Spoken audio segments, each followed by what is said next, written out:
Talaga mga kababayan, tinupad na ng ating Pangulong Bongbong Marcos yung kanyang political jingle noong 2022 presidential election.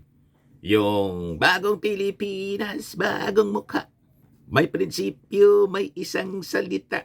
Kaibigan nyo, kaibigan ko, siya si Bongbong Marcos, BBM. BBM. Bakit niya Mr. Maravillas? Pinalitan niya po ng bagong muka ang Pilipinas. Bagong muka, bagong Pilipinas. Bagong Manila, bagong Pasig River. Napakaganda na po mga kababayan yung PBBM. Ano niya Mr. Maravillas yung PBBM? Pasig River. Pasig River. Bigyang buhay muli PBBM. Yan mga kababayan, no? Yan yung ating Pangulo with First Lady Lisa Marcos, saka si DILG Secretary John B. Crimolia, tapos si Secretary Acosar ng Housing. Kasi yung mga nasa paligid, ayan si Tourism Secretary Cristina Frasco, Manila Mayor Hani Lacuna. O di ba napakaganda na po? Yung dating mabaho, pangit na kapaligiran, tingnan naman ninyo. World class na po ang itsura. World-class development mga kababayan. Pinigyan ng bagong mukha ng ating Pangulo yung marungis na Pasig River. Mabaho, madumi, para maging tourist destination. At yung mga tao sa paligid mga kababayan, magbigyan ng opportunity. Magkaroon sila ng kabuhayan, livelihood po. Pwede sila doon. May mga spaces para mag-establish ng mga kung ano-anong negosyo, kainan, di ba? Para sa mga namamasyal. Mga souvenirs. Lalagyan po doon. Just like the famous rivers in the world. Yan yung naging pangarap ng ating Pangulo na ngayon natupad na po. Phase 3 ito po mga kababayan. So makikita ninyo ang visionaryong Pangulo natin. Hindi niya iniintindi yung mga paninira. Abang yung mga Duterte busy sa paninira. Nagbunga naman na Mr. Maravillas yung paninira. Ayun, si Sara Duterte, namumuro na. Malamang sa malamang mga kababayan by October, may bago na tayong Vice Presidente. Kasi yung verdict, sabi ni Senate President Chis Escudero, will be out by October. Possibly by October. Ready niya po yung Congress para sa impeachment trial. You see? So, MBS mga kababayan, kasama sana rito sa mga inauguration ng mga project si Sara Duterte. Wala pinili niyang makipag-away. Di ba? Yung mga Duterte sa kakaambisyon na iupo si Sara, malamang perpetual disqualification from any public office ang abutin mga kababayan ni Sara Duterte. Na-impeach, you see? Habang yung ating Pangulong Bongbong Marcos in the first family, busy sa pagpapaganda ng ating bansa. Sabi ng ating Pangulo, Pasig River Esplanade niya will witness more stories, core memories. Now, with the launching of Phase 3 of the Pasig River Urban Development Project, I am certain more stories niya and core memories will be witnessed by this place. Yan ang sabi niya as he inaugurated the roughly 600-meter stretch of the newly developed portion of the Pasig River Esplanade in Intramuros, Manila. Kahapon po. Marcos said it has become a hit to the people, especially among Gen Z and Gen Alpha.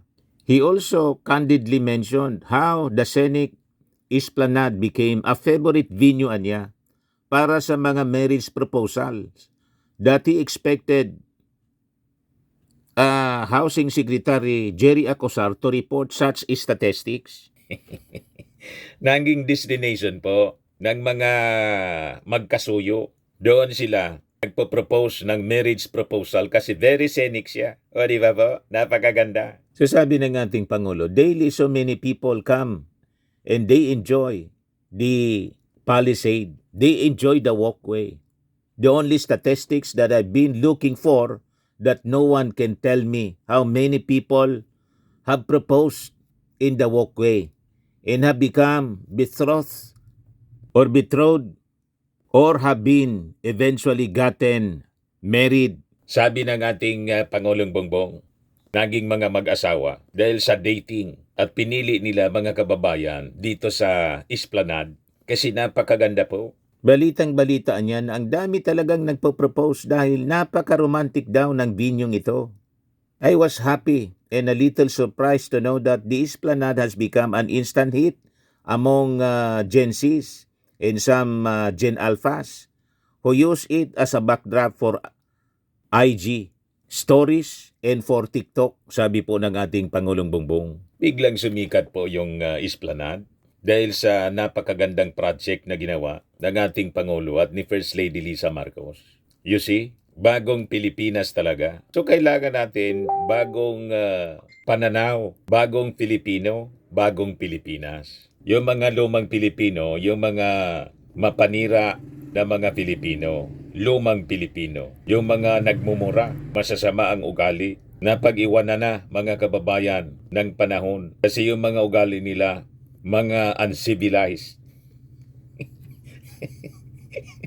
Di ba? Mga ganyang pag-ugali, uncivilized.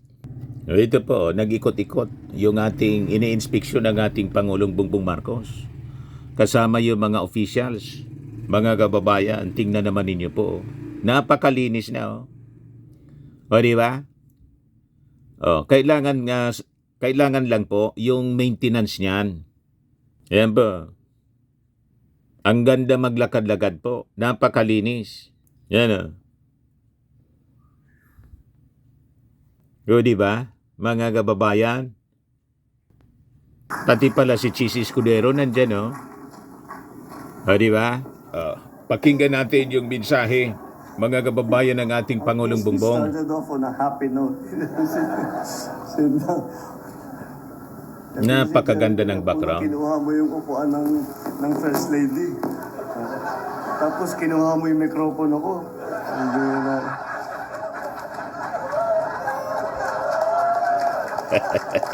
Buti na lang napakaganda ng project mo. Maraming salamat, Secretary Jerry Acusar, sa iyong pagpakilala nung nahanap mo na rin yung tamang mikropono. Senate President Chis Escudero, members of the Senate, of course, His Excellency, the Chinese Ambassador to the Philippines, Ambassador Wang Imbitado Xinyan, pa rin yung Chinese Honorable members of the Ambassador. Cabinet, MMDA Chairman, Chairman Artes, Honorable members of the House of Representatives, Manila Mayor Hani Lacuna, of course, the driving force actually behind all of this, and thank God for that. Look at this, this is beautiful. The First Lady Lisa Araneta Marcos.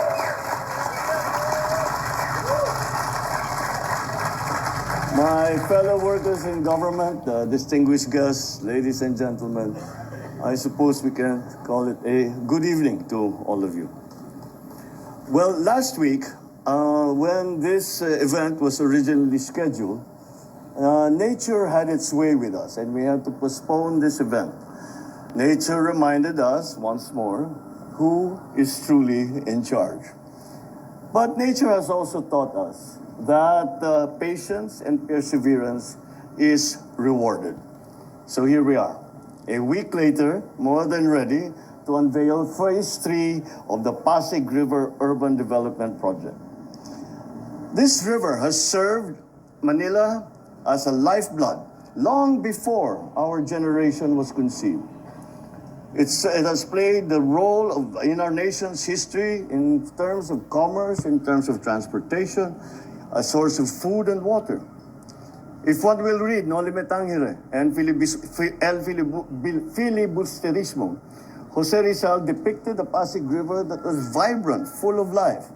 And the remaining photographs that we see from the earlier times show that the river was full of life, full of activity. Many, many people, many, many boats doing all kinds of, conducting their business. And it was all done on the river. Because in its waters, we see reflections of our dreams and our history. And at times, we have to admit our share of neglect. But we are changing that. When we began this journey last year, I promised the First Lady and I would be fully supportive of the Pasig Bigyang Buhay Muli project. Ladies and gentlemen, that's why we are here today, to launch Phase 3 of this project, staying true to our mission of reviving the Pasig River. We have efficiently added 2,000 square meters of open space by closing the road that once divided Plaza Wow, Mexico. ang ganda talaga. This will create a safer, more beautiful and expansive area for public events, for gatherings, Ang ganda for po. leisurely walks. More than a development project, it symbolizes unity, honoring our past while embracing progress. As we move to Maestranza, we will introduce an esplanade featuring a gallery walk that showcases local art and historical narratives. The esplanade will also include dedicated bike lanes and walkways, ensuring safety and accessibility to everyone. Our journey extends to Fort Santiago, where we will unveil the moat view, offering a new perspective of this historic fortress. At night, the monumental lighting will illuminate the ancient walls, highlighting the beauty ang ganda and talaga po. significance of our heritage, creating a stunning visual experience. With the opening of this new phase, we have created a pedestrian-friendly heritage corridor. One can jog, walk, or bike from Intramuros to Manila Central Post Office, across the historic and beautiful Jones Bridge, into the equally historic and cultural Binondo area. And I think it serves, Ambassador, perhaps, I am sure you know, but I think it is deserving of repeating to remind everyone that the Chinatown in Manila is the oldest Chinatown in the entire world.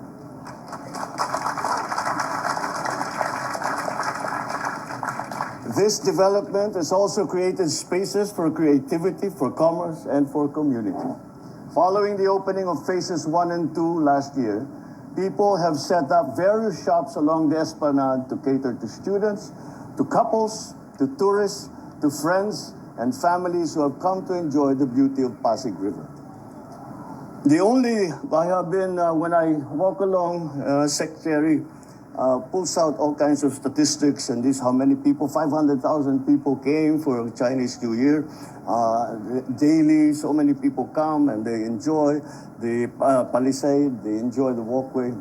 The only statistic that I've been looking for that no one can tell me, how many people have proposed in the walkway and have become betrothed or have eventually gotten married. Balitang balita na ang dami talagang nagpo-propose dahil napaka-romantic daw ng venue. I was happy to and a little surprised to know that the Esplanade has become an instant hit among Gen Zs and some Gen Alphas who use it as a backdrop for IG stories and for TikTok. Of course, hindi magpapahuli kami mga millennial. Nakapost na ito sa Facebook namin. Si Secretary Acusa naman ay magsesend ng postcard para ma-share ang ganda ng Pasig River Esplanade. Now, with the launching of Phase 3 of Pasig River Urban Development Project, I am certain more stories and core memories will be witnessed by this place. I am thrilled to see the social and economic development of a fully revitalized Pasig River and what it will mean for Metro Manila once again.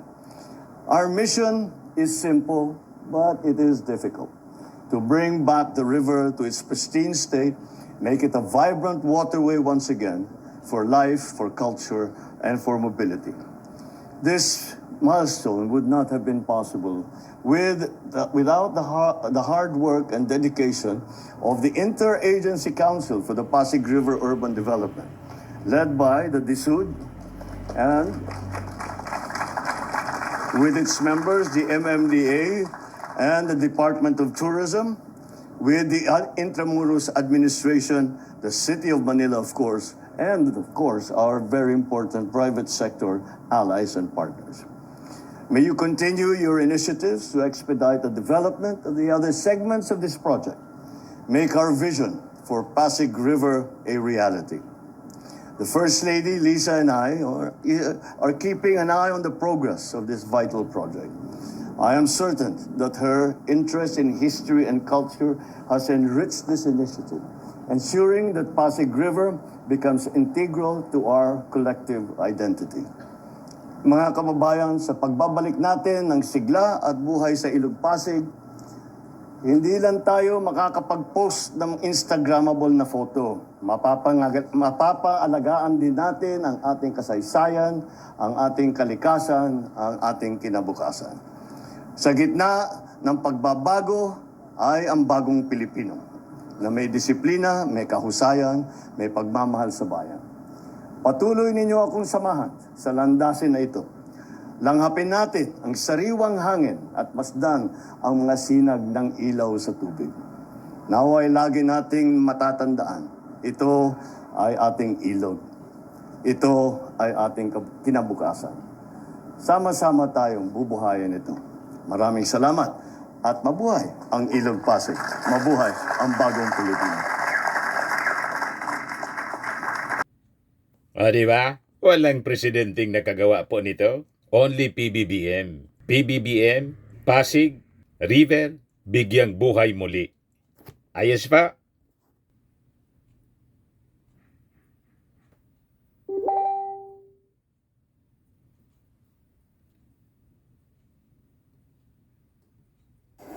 At itong ating programa mga kababayan, atid sa inyo nitong ating mga sponsors. Fairmax, Firming and Lifting Cream. Pinapay po sa mga pulses in affected area. Mainam po ito sa mga pains at paninigas ng mga kaso-kasuan. Ito sa mukha naman yung application, anti-aging, Automax po siya. Ito ay Glow 60 mga kababayan. Whitening po siya. Made in South Korea. Ito naman po, Nengxia Red Mix Fruit Drink. Gawa po siya sa goji berry. May anti-cancer properties po siya. At sa mga nagana po ng malinis and spacious fitness gym, pumunta lang po kayo sa aming Colossal Fitness Gym. May Grab ka rental din po kami. At bills payment po sa aming office. At saka sa mga mahilig po sa mga imported bags, manood po kayo sa live selling ni Madam Eileen Rosales sa kanyang Eileen Closet po. Pati mga shoes, ito yung kanya po. Ito yung kanyang page. Kita ninyo, napakagandang mga online selling po siya. Si Madam Eileen Rosales. At cellphone number niya po, 773-798-7816.